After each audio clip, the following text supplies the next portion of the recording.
Hindi ka ba nakaka-access sa iyong data at OBB sa ZArchiver? Well, panoorin niyo tong video na to. At ngayon pupunta tayo sa ZArchiver at ipapakita kung sa inyo kung totoo ba. So, ayan yung OBB niya, naka-access na ako guys. Tingnan nyo naman.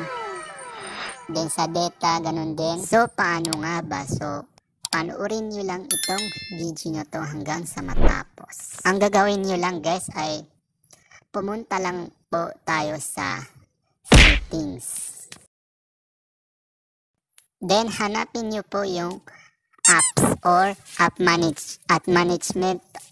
Depende po yan guys sa cellphone nyo kung anong nakalagay. So sa akin ay app. Ayan, maglo-loading na yun siya. So ayan yung apps. Tapos hanapin yun lamang dito guys yung file. So mag-search tayo ng file sa ating app. So i-search natin yung file.